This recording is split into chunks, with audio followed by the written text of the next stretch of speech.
네, 우리 기도하심으로 피우다 시작하겠습니다. 하나님 감사합니다. 오늘 이제 또 새해를 맞이하여서 우리에게 야고보서 말씀을 주셨습니다.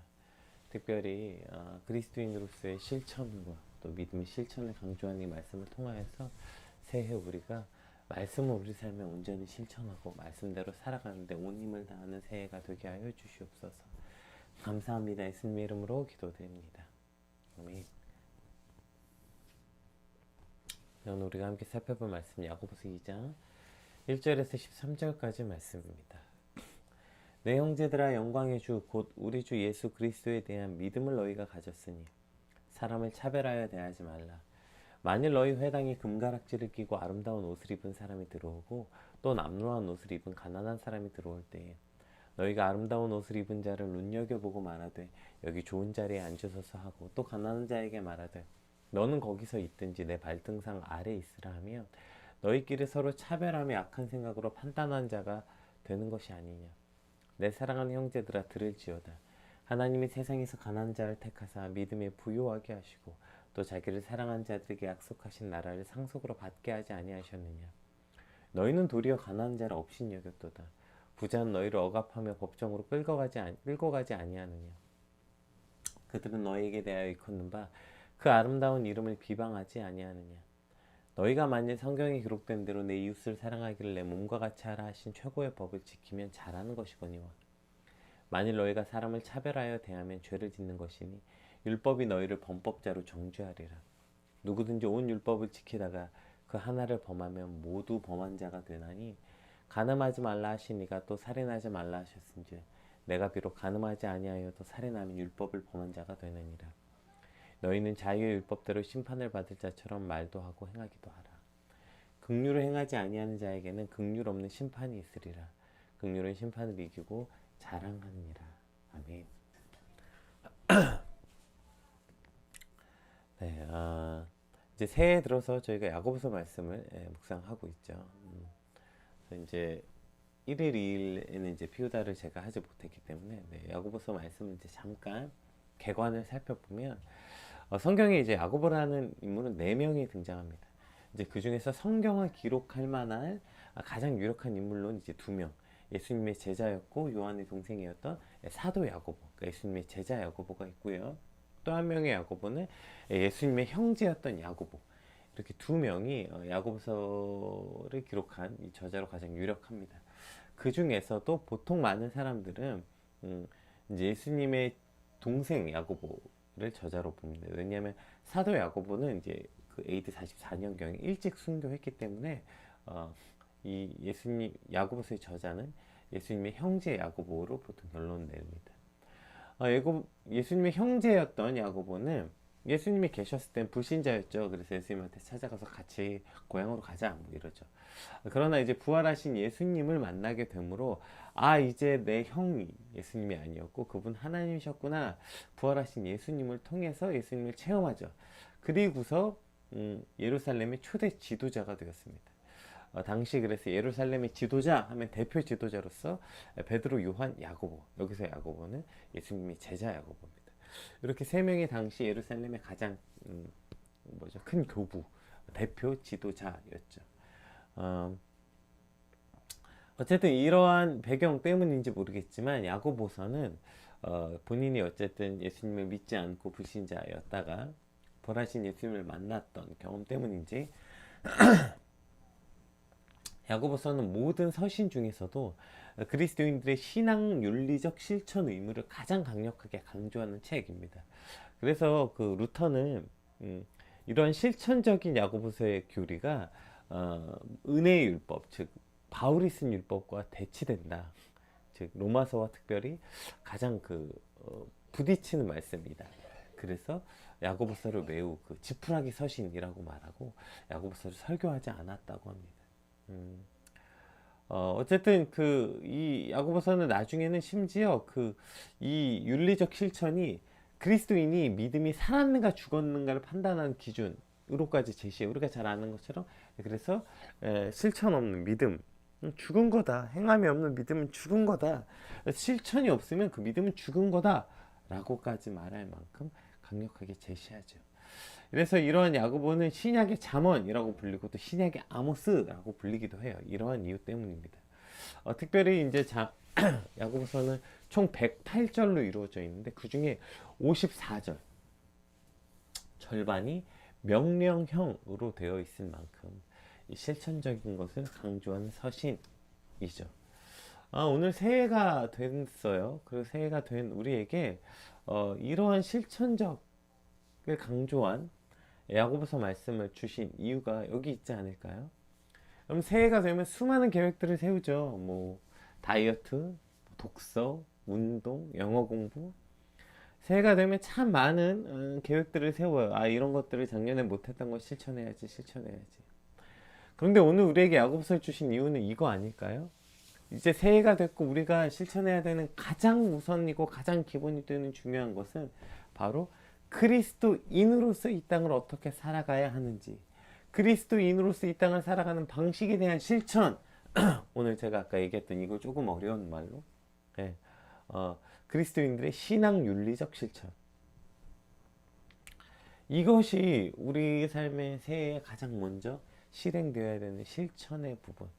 운동도 아니고 다이어트도 아니고 영어 공부도 아니라 우리가 새해가 맞이해서 내가 이것을 꼭 실천해야지, 새해에는 이것을 꼭 해야지 생각하는 이 실천이 바로 그리스도인으로서 이 땅을 살아가는 방식이에요.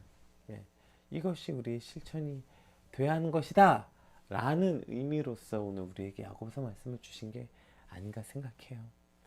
이제 새해를 시작한 지 벌써 3일이 되었습니다. 특별히 이번 새해는 주일날 시작했기 때문에 이제 이번 주가 마치 새해가 첫 시작하는 느낌이 들어요. 그때 우리가 어떻게 무엇을 실천할지는, 어떻게 하면 그리스도인답게 오늘 하루를 살 것인가, 이것이 오늘 저와 여러분의 새해 실천, 새해 소망, 새해 계획이 되길 소망합니다. 그리고 오늘 우리가 실천해야 될, 오늘 하루 우리에게 실천해야 될 말씀으로서 2장은 차별에 관한 교훈을 주고 있습니다. 차별하지 마라 이렇게 시작하는데요. 1절 한번 볼게요. 내 형제들아, 영광의 주 곧 우리 주 예수 그리스도에 대한 믿음을 너희가 가졌으니, 자, 너희가 그 믿음을 가졌다면 어떻게 하래요? 사람을 차별하여 대하지 말라. 사람을 차별하여 대하지 말라. 이렇게 말하고 있어요. 우리나라도 한 100년 전만 해도 이 노비와 양반이 있었잖아요. 그래서 TV 보면 막 노비, 양반, 뭐 종, 주인, 뭐 이런 관계들 보면 아무리 억울하고 고통스러워도 신분에 따라 그 일을 받아들이는 것이 당연하고, 막 그래서 억울한데도 노비의 자식으로 태어났기 때문에 견뎌야 되고 참아야 되고 부당한 대우를 받아야 되고 막 어쨌든 그런 게 나오고, TV 드라마 보면 꼭 주인공들이 그때 옆에 가서 그런 말 하잖아요. 그 노비로서 그렇게 억울한 일 당하면 안 된다. 순응하지 말아라. 모든 인간은 똑같다. 뭐 그런 거. 왜 주인공들이 그런 말을 할까요? 그러니까 아마 그 극을 쓴 작가가 지금의 시대의 눈으로 그 당시를 바라봤기 때문에 그것이 억울하게 느껴진 것이죠. 그러니까 지금 우리 눈으로 보면 아무리 종이어도 그렇지, 아무리 노비여도 그렇지, 어떻게 저런 대우를 받아, 어떻게 저런 걸 참아, 그것을 참고 순응하는 저 사람들이 되게 답답하고 왜 저렇게 사나 싶은 마음이 나 같았으면 차라리 도망을 가지, 확 들이받지, 뭐 이런 답답함을 느끼죠. 지금 사람의 눈으로 보면 100년 전 사람들의 그 삶이 말도 안 된다고 느껴져요. 그리고 100년이 지난 우리, 그리고 사실 오늘 이 복음, 야고보서가 이렇게 주어진 이유도 사실은 여기 있어요. 당시에 야고보서가 주어진 이 시대에 바로 이 당시에 이러한 억울한 일들, 그러니까 돈 있는 사람들, 힘 있는 사람들이 법정에서나 또 사회생활 하서나 이렇게 힘을 얻게 되는 그러한 일을 가졌기 때문이라고 해요. 당시에도 제가 어떠한 그 컨텐츠에서 보니까 이 당시에 힘 있는 사람과 이 돈 없는 사람과 힘 있는 사람이 같이 법정에 갔을 때는 늘 이 힘 있는 사람들이 이겼다고 해요. 돈 있고 땅 있고 이랬던 사람들. 왜냐하면 일단 힘 있는 사람들이 서로 친하고, 그러니까 법정에 있는 법관들하고 이미 친하고, 그 다음에 늘 이러한 그 논리를 펼쳤다고 하는데, 그 논리가 뭐냐면 나는 돈이 많기 때문에 저 사람들의 뭐 저 정도를 빼먹지 않습니다. 네. 난 돈이 많은데 내가 저 사람들 저거 푼돈 뺏어서 뭐 합니까? 이게 꽤나 설득력이 있었다고 해요. 어쨌든 뭐 그래서 이 당시에 이런 차별이 있었음을 우리가 알 수 있죠. 그러니까 첫 번째로 야고보서가 이 야고보서를 기록한 당시에 이런 차별이 만연해져 있었기 때문이죠. 자, 그러면 100년이 지난 우리, 그리고 지금 수천 년이 지난 지금 우리에게는 이러한 차별이 없어졌나요? 계급이 없어요? 노비와 양반 계급이 없어졌나요? 물론 노비와 양반이란 단어는 없어졌습니다. 그러나 과연 지금 이 시대가 계급이 없는 사회인가? 아니요. 어느 때보다 더 철저한 계급 사회에 우리가 살고 있는 거 아니에요. 과거의 머슴들의 삶을 보면서 아, 왜 저렇게 답답하게 사나 싶지만 오늘 살아가는 우리도 역시 마찬가지 아니에요? 돈 있는 사람들이 대우받고 돈 없는 사람은 서론받는 것이 당연하게 받아들이고, 힘있고 능력 있는 사람은 힘있고 능력 있는 걸 가지고 내가 누리고 즐기는 것이 당연하고, 힘없고 능력 없는 사람은 주눅 들고 눈치 보고 한쪽에 찌그러져 살아가야 되는 게 당연한 것. 아무도 그걸 억울하게 생각하지 않잖아요. 마치 노비들이 스스로의 삶을 받아들였듯이 우리도 그냥 이 시대가 그냥 그거 받아들이고 사는 거 당연한 것이죠. 네. 이러한 차별은 이미 100년 전보다 100년 전이나 지금이나 마찬가지고 어쩌면 더 지독한 방법으로 우리 삶에는 이러한 차별이 만연해져 있다고요. 네. 온 세상의 사람들이 줄을 세워요. 네. 돈 있는 사람, 돈 없는 사람, 집 있는 사람, 집 없는 사람, 부모 있는 사람, 부모 없는 사람, 있고 없고로 줄을 세우는 게 그냥 당연해요. 그리고 많은 사람들이 그냥 줄 세우는 대로 가서 줄을 섭니다. 이것이 지금 우리가 살고 있는 이 시대 아닙니까? 이러한 차별이 만연한 시대에 오늘 우리가 살아갑니다. 그러면 인간은 왜 이러한 차별을 하는 걸까요? 이미 100년 전에도 수천 년 전에도 왜 인간은 이러한 차별이 우리 안에 사라지지 않고 계속 있는 걸까요? 뭐 그놈의 차별금지법 여러분 그게 진짜 차별입니까? 진짜 차별금지법 만들려면 이것부터 차별하지 말아야죠. 인간 안에 있는 이 진짜 차별하지 말아야죠. 무슨 동성애자 그거 죄라고 말하는 게 무슨 차별입니까? 진짜 차별하지 않으려면 우리 안에 진짜 돈 있고 힘 있고 이러한 것들 차별하지 않는 것이 진짜 차별이죠. 인간에는 이 차별은 사라지지 않는 거예요. 왜일까요? 그것이 바로 그 차별하는 마음이 인간의 죄이며 그것이 탐욕의 모습이기 때문이에요. 즉, 왜 차별하냐면 우리 안에 욕심과 욕망이 있기 때문에 차별한다고요. 왜 욕심과 욕망이 차별을 가져올까요? 오늘 본문 2절부터 한번 볼게요. 보세요. 그냥 그 무슨 차별이 누구 힘 있는 사람을 대우해 주는 게 문제가 아니에요. 2절부터 볼게요. 만일 너희 회당에 금가락지를 끼고 아름다운 옷을 입은 사람이 들어오고 또 남루한 옷을 입은 가난한 사람이 들어올 때에 너희가 아름다운 옷을 입은 자를 눈여겨보고 말하되 여기 좋은 자리에 앉으셔서, 자, 여기까지는 그럴 수 있다 칩시다. 그래, 내가 내 돈 벌어서 내가 대우받는데 뭐, 이건 문제 아니라고 칩시다. 문제는 뭐예요? 또 가난한 자에게 말하되 너는 거기 서 있든지 내 발등상 아래 앉으라 하면 너희끼리 서로 차별해 악한 생각으로 판단한 자가 되는 것이 아니냐. 내 사랑하는 형제들아 들을지어다. 하나님이 세상에서 가난한 자들을 택하사 믿음에 부유하게 하시고 또 자기를 사랑하는 자들에게 약속하신 나라를 상속으로 받게 하지 아니하셨느냐. 너희는 도리어 가난한 자를 업신 여겼도다. 부자는 너희를 억압하며 법정으로 끌고 가지 아니하느냐. 그들은 너희에게 대항하게 일컫는 바 그 아름다운 이름을 비방하지 아니하느냐. 너희가 만일 성경에 기록된 대로 내 이웃을 내 몸과 같이, 일단 7절까지만 볼게요. 자, 두 가지 문제를 일단 이야기하는데요. 이것이 교회 안에 있는 문제는 좀 이따 봅시다. 자, 어쨌든 너희에게 오히려 힘있고 돈 있는 사람들은 너희를 법정으로 끌고 가고, 그러니까 너희를 진짜 해롭게 하는 사람들이 누구냐는 거예요. 여러분, 돈이 없고 힘없는 사람들이 우리에게 손에 끼치고 우리를 어렵게 합니까? 진짜 너희를 힘들게 하고 너희를 법정으로 끌고 가는 자들은 오히려 돈 있는 자들인데 너희가 어떻게? 돈 있는 자들에겐 굽신거리고 그들을 대우해 주지만 돈 없고 가난한 자들은 너희가 업신여겼도다. 이게 문제라는 거예요. 아니, 내가 벌어서 내가 돈 쓰겠다는데 그게 왜 차별이야? 이건 자유 경쟁이지. 이렇게 말하죠. 그렇죠? 그래가지고 이건 뭐 자유 경쟁이지. 아니, 돈 있는 사람들이 자기가 번 돈으로 자기가 쓰겠다는데 뭐가 문제야? 아니요. 왜 그게 문제냐면요. 그 안에 인간은 반드시 뭘 갖고 있어요? 욕심과 탐욕을 가져요. 그래서 그렇게 돈 많고 힘 있는 사람들 대우하면 반드시 어떤 게 발생해요? 돈 없고 힘 없는 사람들을 차별하고 업신 여기는 게 문제라고요. 이것이 우리 안에 죄악입니다. 그래서 외모로 사람을 판단하지 말라고 성경은 그렇게 말하고 있는 거예요. 외모로, 그러니까 겉으로 드러나는 그 사람이 좋은 옷 입고 대단한 데 살고 돈 많고, 이거 다 겉으로 드러나는, 외모로 사람을 차별하지 말고 사람을 대우하지 말아라. 왜? 하나님은 중심을 감찰하시는 분이시다, 이렇게 말하는 것입니다. 어떤 사람이 돈 있고 대단해 보이는 사람에게 굽신거리는 그 우리 안에 있는 마음이, 그 사람이 돈 많고 뭐 열심히 산 것에 대한 존중이 아니라 반드시 그 안에 뭐가 있어요? 돈 없는 자들을 향한 업신여김이 있다고요. 이것이 죄악이기 때문입니다. 즉 차별하는 마음은 우리 안에 이러한 욕심에서 비롯된다, 탐욕에서 비롯된다는 것을 반드시 기억해야 돼요. 여러분, 누군가를 차별하는 것은 반드시 내 안에 있는 욕심 때문이고 내 안에 있는 탐욕 때문이에요. 그래서 돈 있는 사람 대우하는 사람은 반드시 돈 없는 사람을 업신여긴다고요. 이게 문제라고 지적하고 있는 것입니다.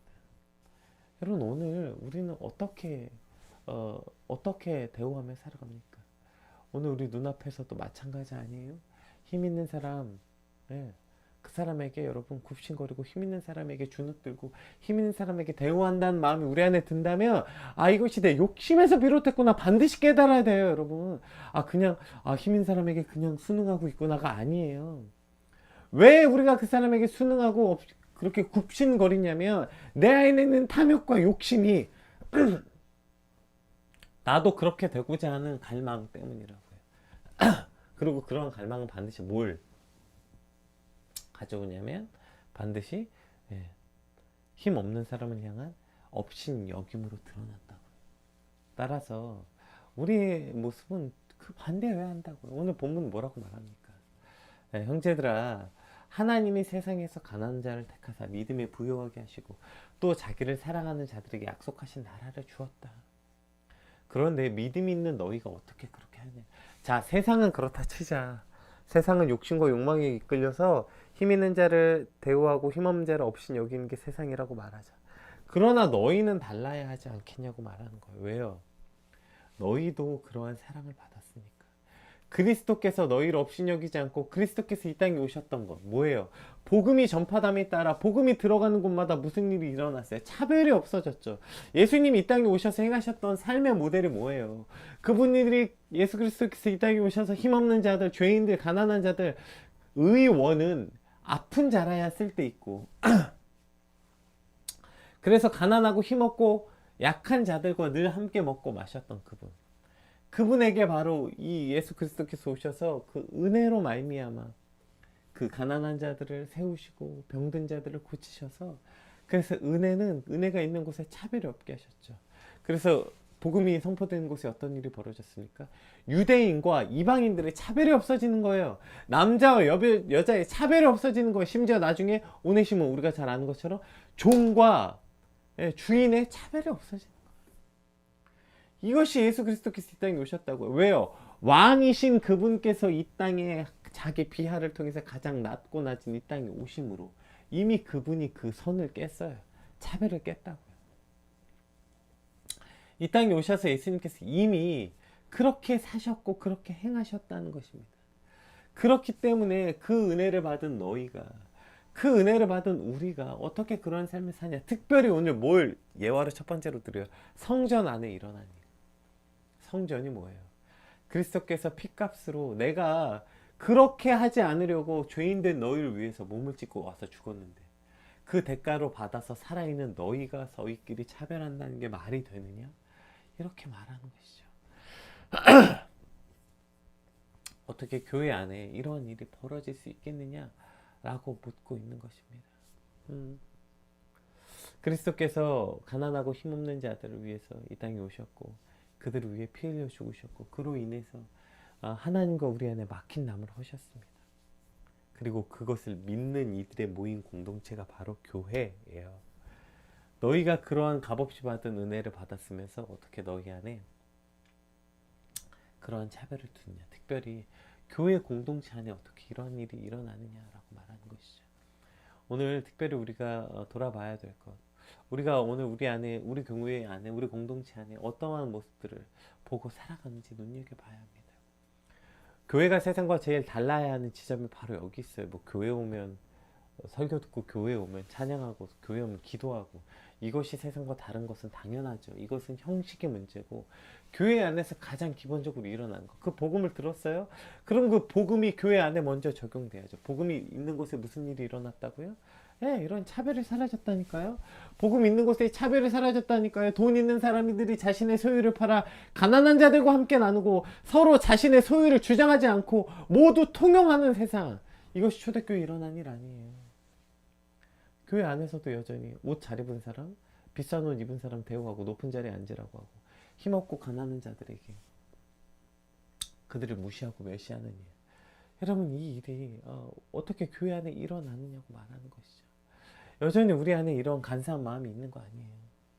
예, 야고보서에서 그 지적했던 것처럼 돈 있고 기름지고 번지르르 한 사람이 교회에 오면 그 사람에겐 지대한 관심을 보이고 가난하고 소외한 자들이 교회에 오면 그들을 그냥 특별히 요즘에 너무 안타까운 게 교회가 그 노인들이 오는 걸 싫어한대요.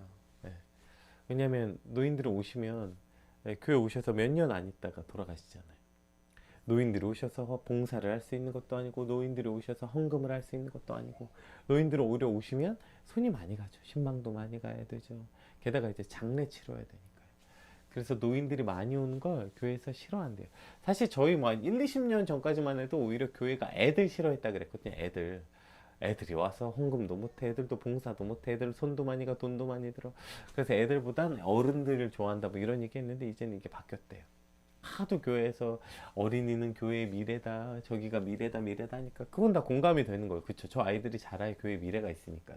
그런데 보세요. 노인들은 여기에도 포함이 안 되는 거예요. 노인과 많으면 교회 미래가 없잖아요. 다 돌아가시니까. 예.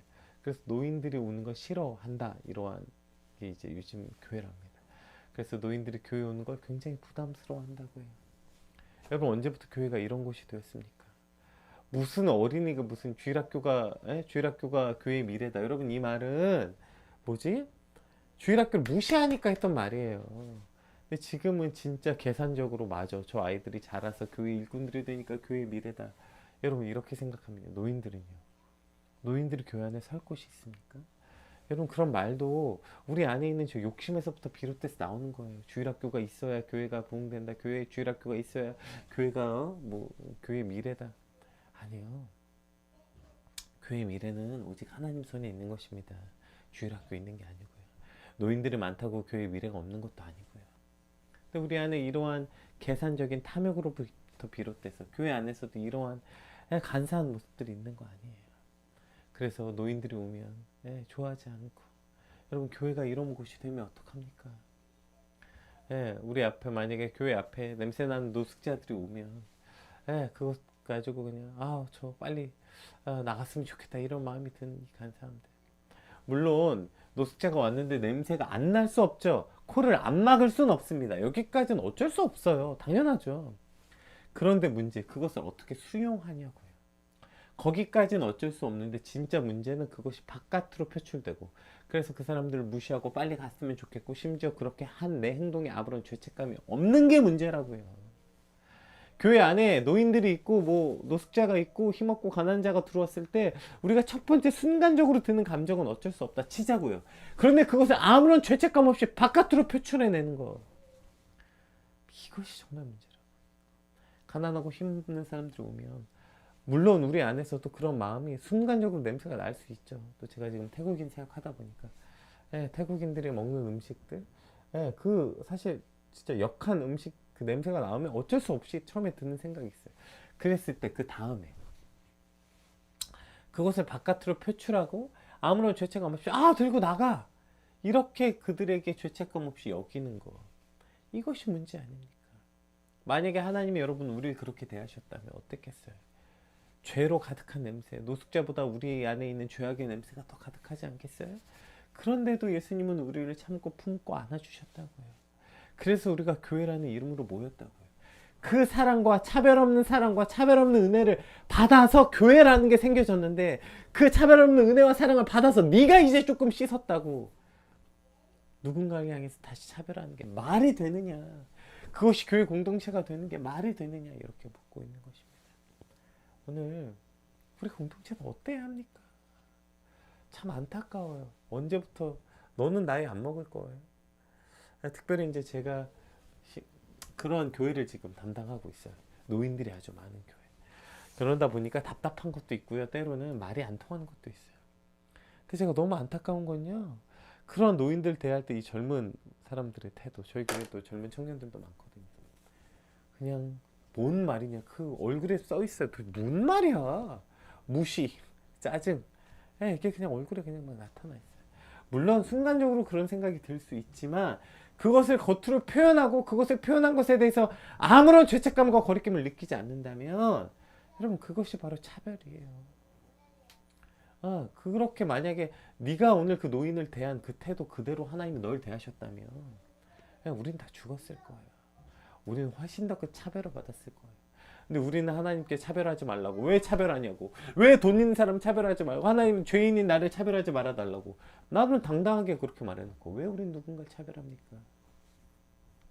오늘 우리 안에 이 차별하지 않는 마음, 이것이 오늘 우리 안에 있어야 하는 것입니다. 특별히 교회 공동체 안에 이런 차별 없이 차별하는 것을 문제로 여기는 그것이 오늘 저 여러분의 삶이 되시길 주님 축복합니다.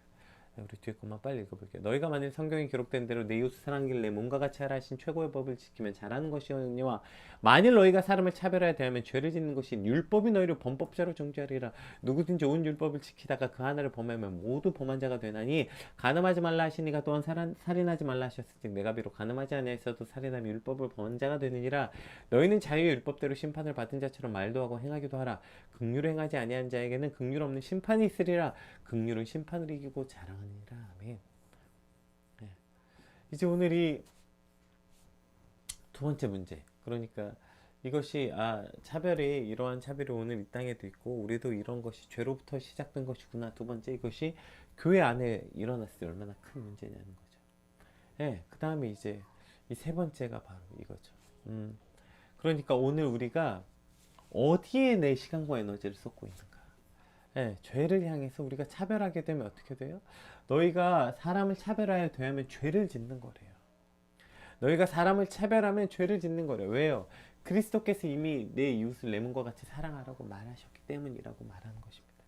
그래서 너희가 뭐 여러 가지 율법을 지켰어도 이거 하나 어기면 죄인이 될 수밖에 없으니 오늘 우리에게 오히려 가난하고 연약한 자들을 위해서 애쓰고 힘쓰는 그리스도께서 명령한 명령을 지키라고 말하는 것이죠. 오늘 새해가 됐습니다. 새해가 되면 여러분 내가 새해 때 못 챙겼던 사람들, 인사하지 못했던 사람들 누구한테 새해 인사하시나요? 누구와 밥을 먹기를 원하세요? 오늘 우리가 꼭 밥을 먹거나 차를 마시거나 이때 누구와 밥을 먹는지 누구와 차를 마시는지 기준이 있어요. 내 시간과 내 돈과 내 에너지를 어디에 쏟고 있냐면 내게 유익이 될 만한 사람, 내가 그 시간을 쓸 만한 투자할 만한 가치가 있는 사람들과 밥 먹고 있는 거 아니에요? 예수님이 이 땅에 그와 같은 기준을 갖고 오셨다면 우린 예수님의 밥상에 예수님의 테이블에 들어가 밥 한 끼 먹을 수 있었겠습니까? 그러나 예수님이 이 땅에 세리와 창녀들과 병자들과 거지들과 함께 먹고 마셨기 때문에 오늘 우리도 그 식탁에 거기서 함께 먹고 마시고 있는 거예요. 그렇다면 오늘 우리는 어때야 될까요? 오늘 우리의 식탁은 누가 앉아야 될까요? 언제나 외롭고 힘들고 아픈 이들, 그들이 마음껏 와서 저와 여러분의 식탁에서 함께 먹고 마실 수 있어야 되지 않을까요? 그것이 우리가 속한 공동체, 우리가 속한 교회가 되어야 되는 거 아닐까요? 여러분 오늘 하루 가운데 누구와 함께 시간을 보내고 싶으세요? 누구와 함께 투자해서 그 사람과 시간을 보내고 그 사람과 밥 먹고 그 사람과 차를 마셔야 됩니까? 내가 편한 사람? 그게 내게 이득이 되는 사람이에요. 내 마음이 편한 사람, 그게 내게 이득이 되는 사람이라고요. 불편하더라도 어렵더라도 오늘 가난하고 힘없고 외로운 사람, 그들에게 기꺼이 내 시간과 내 테이블을 나눠줄 수 있는, 그들과 함께 식사한다는 게 내 시간과 내 에너지와 내 돈을 쓰는 거죠. 그렇게 기꺼이 우리의 테이블을 그들과 함께 먹고 마시는데 내어주는 저와 여러분의 삶이 되시길 축복합니다. 오늘 특별히 새해를 시작하면서 야고보서는 실천적 말씀 우리에게 줍니다. 그리스도인이면 이렇게 살아라. 오늘 그 첫 번째가 오늘 그 저와 여러분 첫 번째 함께 나눈 것이 차별하지 말라는 것입니다. 그것은 죄고요. 차별하지 않으려면 오늘 우리 삶에 우리의 테이블에 누가 앉아 있는가, 오늘 저와 여러분의 삶에 교회에 공동체에 누가 앉아 있는가, 기꺼이 그들 향해 저와 여러분의 테이블을 내어주는 오늘 하루가 되시기 주님으로 축복합니다. 받은 말씀 놓고 함께 기도합시다.